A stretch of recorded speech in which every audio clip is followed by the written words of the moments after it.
ca Senegal imbere yacu. Dusa nko twababwiye rero ku murongo wa telefone turi kumwe n'usanze avugira intamba mu rugamba yitwa Harakandi Patrick ndetse nawe nkuko byavyimvise imbere ku rukino rwa Malawi n'uwo munsi kandi ari muri Senegal. Ku murongo wa telefone turi kumwe na Harakandi Patrick, turakuramukije. Ndakuramukije Pablo, muraho mumeze neza? Twaramutse neza cyane, sinzi namwe ko tei Bujumbura tumeze neza, tubona agaco nta kazuba kahari, ahubwo bisa no ku kirere kiri hagati na hagati. Senegal namwe sinzi ngene ibintu bimeze. Ego nagakima keza kandi haratekanye, hama n'ubu urabona ko abantu bameze neza batekanye, naho ejo baraye matora. Ejo baraye matora gutora abashinga amateka, ngabo igihugu kiratekanye nta n'ingorane n'imwe zihari. Aho ni vyiza cyane. Patrick rero uri kumwe n'intama mu rugamba n'umusi ubazwa amakuru y'intama mu rugamba niwe numa ngo turonka ukuri tuguciyeko kuri umuvugizi w'intama mu rugamba. Abarundi bose bari kwamubira CDO akazi n'akazi bice 105 n'ibice 7 bifuza kumenya ingene intamba mu rugamba zifashe kano kanya. Intamba mu rugamba twovuga yuko byifashe neza kubera ejo barakoze imyimenyerezo aho bayikoze mu gitondo, ubwa bari bameze neza kandi bakoze imyimenyerezo apana ngahi Dakar, usohotse gatoya umuji wa Dakar, aho twovuga mu gisagara bita Tune niyo bakoreye ku kibuga La Dior, niho bakoreye imyimenyerezo. Byagenze neza, nuko n'ubu nyene gusa ni babakinyi bacu bamwe bafise gushika uno munsi bafise ubabare tutarashobora kubarekipera, nibarazi nivyo nka Bedi wewe tuvuga yuko yakize mugabo si kujya gukira ngo yoca kina canke akabandanya imyimenyerezo. Ububabare gusa aribwo bwahavuye, nta kibabara n'ukuvuga bimusaba repo gusa kugira abandanya mva no ku rukino rwa Senegal ntituzomubona. Uwundi mukinyi ni n'umukinyi nuvuga Musa Aruna Majaliwa, nawe yagize ikibazo ca tendon d'Achille, kajya twita gatsintsiri. Urumva rero yagize ikibazo yako kantu nawe nyene nazoboneka ku rukino rwa Senegal. Patrick byaravuze ko byukuri muba bashyize mu masagero kubwo umutekano kubera igihugu kiri mu matora. Byo bari iyo mpamvu bazigiye saa 3 mbega gukora imyimenyerezo byo biraborohera mu gihe mwayikoze mu gatondo kandi muzokina mu ijoro. Tumenye n'abakinyi ngahi wacu twavuga nka Bukuru Keita, bano basore bakina iwacu bahora bakina ku murango, mbega ijoro umona byo birashobora kuborohereza? Biraborohereza kubera sugambira zo bakinyijo. Hama uno munsi bazagira imyimenyerezo mu ijoro, isaha ya match nyene tuzagukinako, isaha imwe y'ijoro ahaya Dakar bazako ngaho Bujumbura zo ari 3 y'ijoro. Bazagira imyimenyerezo kukinirwa match. Urumva ibitunganije neza. Urumva imyimenyerezo ya mbere bayikoze ku masaha y'umurango cyane tuvuga ko mutaga. Hama iyi myimenyerezo bayikoze mu gitondo, amasaha ni saa 5. Hama bagaca bakira uno munsi mwijoro. Umva ko imyimenyerezo nizo babuza samatara zoza gukina, baramenyereye amatara. Abakinyi benshi baramenyereye gukina amatara. Nabo ngaho iwacu suba ngo n'urukino rwabo rwa mbere bakina, kandi baziko ari ibintu bakira mwijoro. Byari byiza no mu gihe bakoze imyezo urumva ko nakajyo keza barose kugira ngo baze gukora amasanka bazokinira match. Ariko hambavu y'abakinyi nka Aruna Musa Majaliwa ndetse nko wabivuze na Abedi Bigirimana, Patrick izindi programme uretse kuja gukorera kuri tapi vere, programme z'intama mu rugamba ho muri zipanze gute? Umwanya isaha 5 amasaha yo ngaha ni ya nama Reunion Technique, no kugira visualisation y'amavideo imyimenyerezo yagiye bakosora bagira gute. Hama aho ni ku ruhande rw'umugwiserukira igihugu, hama ku ruhande wa match ubazo hari Reunion Technique ni ya nama nuvuga batwara kumenya umwambaro intamba bazaba bambaye, igitambara c'umumenyereza c'umukapiteni bakamenya kuvuga n'ishesheti baramenya zoba bambaye n'abanyeguru ukuntu bazoba bambaye hama hakaba discussion bivanye n'amabara y'umugumwe n'uwundi afise urazi ko ari Senegal twakira babazi idarapo yabo baravuga uko baza kwambara nabwo ukaca uko bujya uza kwambara bukerekana amamayo baza kwambara hama ari gisabwa akomisi yanga oya ni muhindure amabara arasa canke ibiki nuko niyo nama uno munsi za kuba isa 5 ku ruhande nyene rwo gutegura ubwo rukino no kuvuga baza kwerekana ivyo baza kwambara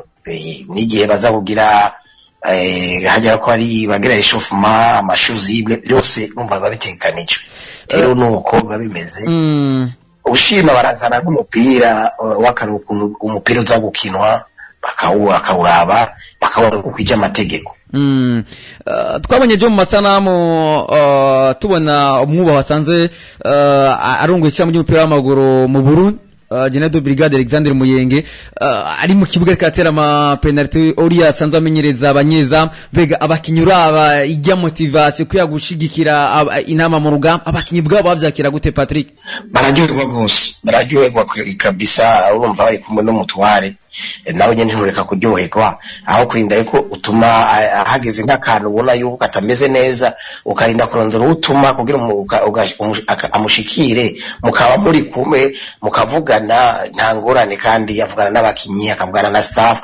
akavugana n'aba-officiel bose bari ngaha no kuvuga ni ibintu bimeze neza urumva ari hafi gose n'umugwi n'abantu bose bari ngaha no kuvuga ni ibintu bimeze neza urumva hari kibazo cyobonetse gikimugwa ku mwanya kubera urumva muri kumwe n'umwami ahambavu y'ivyo hari ayandi makuru abarundi bari Bujumbura canke mu gihugu cy'Uburundi cyose ndetse no hanze abarundi bakwiye kumenya ari mu ntama mu rugamba Patrick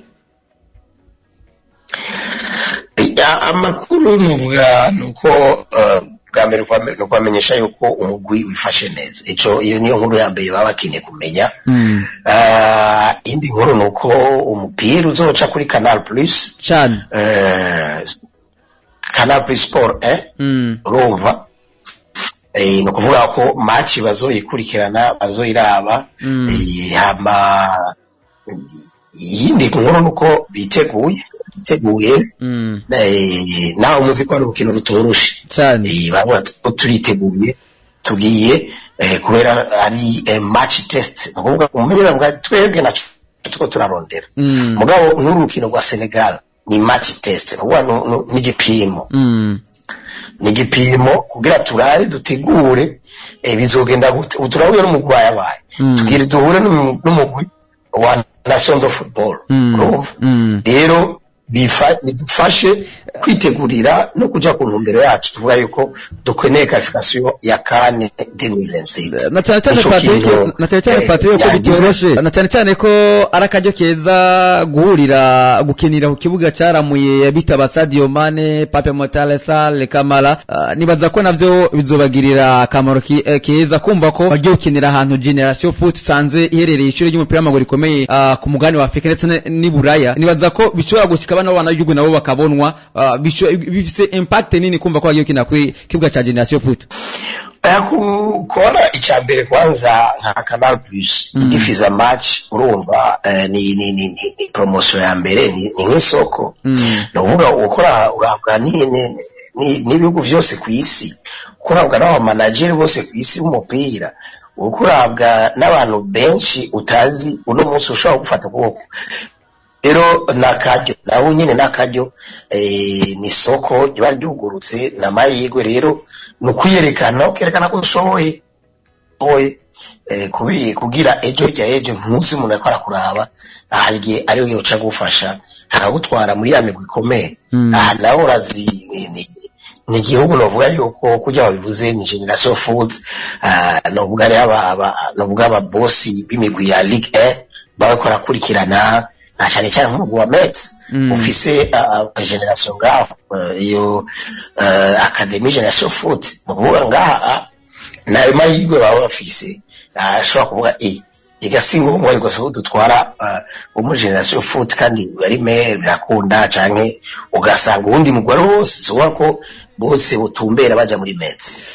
Patrick nuko reka dufatikana kanya tugushimire ku kanya nawe ufashe kugira ngo ubwire abarundi bumviriza CD w'akazi n'akazi bijana gatano n'ibice indwi bumve uko umugwi nserukira gihugu intamba mu rugamba kano kanya uhagaze.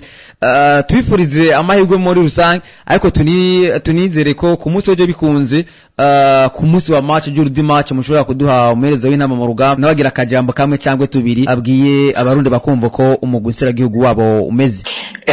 Gusa numva ni kibazo cha décalage horaire na masaha tudahurizako. Urumva amasaha abiri ni menshi gose kwanga uno munsi isaha 12 n'igice nyazo bari muri point of press. Urumva uba yaba ngaho umuntu aca umuronka direct ukumva ivyo arashikiriza mugabo urumva biragoye na masaha y'ijoro hari ryo sanga atakiganiro kiba gihari. Urumva nuko niyo décalage oreri hari ataruko muba muronka vyoroshe gose n'umuntu akomunika atangorana cyane. Cyo kintu nakimushimire no umuntu ari communicative cyane kandi ni navyo byiza by'akamaro. Rero turizera ko bicobotse tuzomura nka tumunose no turazi ko icyo tubwiye we n'ingice batubwiye. Tugushimiye cyane ku mwanya mwafashe Patrick. Abarundi baragushimiye kumva ariko urababera igisho mu gihugu ca Senegal ndetse intama mu rugamba zose zigiye. Kizere kini gihe tukurondeye hari akantu kajaja kubutse mu ntama ko tubwira kugira ngo tubibwira abarundi. Ntangorane ndaho ndabanda kironsi mutandonde ndashaka bamenyesha mu myanya muronka mu biganiro byanyu ukabishikiriza abene gihugu bakumva umugwabo ubifashe nuko biko biragenda. Nuko tugushimire tunabifuriza n'amahirwe ku munsi w'ejo. Natwe tubashimire n'amahirwe kuri twese. Urumva no gusengera igihugu nyene tubasengera umugwacu bigende neza. Abasore bacu bateye imbere gusumvya uko vyifashe. Nuko arakoze cyane. Nuko rero yari Patrick Alakan sanza avugira intamba mu rugamba. Nibyo gushima cyane kumva ko bageze hariya bakaza barabwira abarundi uko ibintu bimeze nabyo ntabareka kubishima cyane. Rero bariko barakora imimenyerezo kigwa cyitwa Lat Diol igisanze kiri mu gace kitwa Thiès ni ku birometero 70 uja ku mugwa mukuru wa Senegal ahitwa Dakar. Ni kwa nasanze hakorera inwangu shiri ry'umupira w'amaguru rishari rikomeye gitwa Generation Foot ryaramuye witwa Sadio Mane, Ismaila Sarr, Lamine Camara n'abandi bagiye kubatandukanye. Rishari twitegerero match yo gupima match yo nwangu yo kwerekana urugero bwiza ku bakinyi b'intama mu rugamba. Ni match idoca ku mambandiko zitandukanye ziri hano mu gihugu cy'u Burundi. Ni match tushaka kubona vy'ukuri ko Patrick Sangwa n'abasore biwe nyuma y'urukino rwa Malawi hari kino ashobora kuba bongiyeko.